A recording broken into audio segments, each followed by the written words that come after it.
தர்மேந்திர பிரதான் மத்திய அமைச்சர் பதவியை ராஜினாமா செய்ததை தொடர்ந்து போராட்டத்தை உடனடியாக வாபஸ் பெறுகிறோம் என கரப்பான் பூச்சி ஜனதா கட்சி அறிவித்துள்ளது.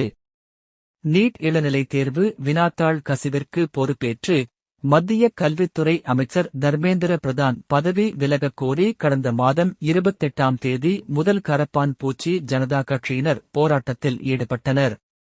இந்த போராட்டத்திற்கு எதிர்க்கட்சிகளும் ஆதரவு தெரிவித்து வரும் நிலையில் போராட்டம் இன்னும் வலுவடைந்து வருகிறது. மேலும் போராட்டக் களத்தில் காவல்துறையினருக்கும் போராட்டக்காரர்களுக்கும் இடையே ஏற்பட்ட மோதல் காரணமாக இரு தரப்பிலும் காயங்களும் ஏற்பட்டன. இந்நிலையில் நாட்டின் சூழலை கருத்தில் கொண்டு தனது பதவியை ராஜினாமா செய்வதாக பிரதமர் மோடிக்கு மத்திய கல்வித்துறை அமைச்சர் தர்மேந்திர பிரதான் கடிதம் எழுதியுள்ளார்.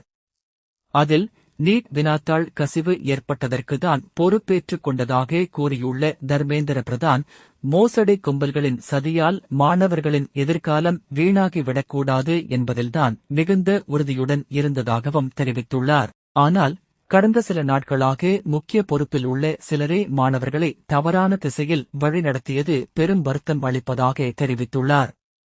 குறிப்பாக கடந்த 10 நாட்களாக நடந்த நிகழ்வுகள் தனக்கு மிகுந்த வருத்தம் அளித்ததாகவும் தனிப்பட்ட முறையில் தனக்கு எந்த அவமானமும் இல்லை என்றும் தெளிவுபடுத்தியுள்ளார். தர்மேந்திர பிரதான் அமைச்சர் பதவியை ராஜினாமா செய்ததைத் தொடர்ந்து பாஜக அமைச்சர்கள் உடன் கரப்பான் பூச்சி ஜனதா கட்சி நிர்வாகிகள் பேச்சுவார்த்தை நடத்தினார். இந்த பேச்சுவார்த்தையின் முடிவில் டெல்லியில் போராட்டத்தில் ஈடுபட்ட மாணவர்கள் மீது எந்த சட்ட நடவடிக்கையும் எடுக்கப்படாது என உறுதி அளித்தனர். இதைத் தொடர்ந்து டெல்லி போராட்டத்தை உடனடியாக வாபஸ் பெறுவதாக சிஜேபி நிர்வாகிகள் அறிவித்தனர். போராட்டத்தில் ஈடுபட்ட மாணவர்கள் வீடு திரும்புமாறும் கேட்டுக் கொண்டனர்.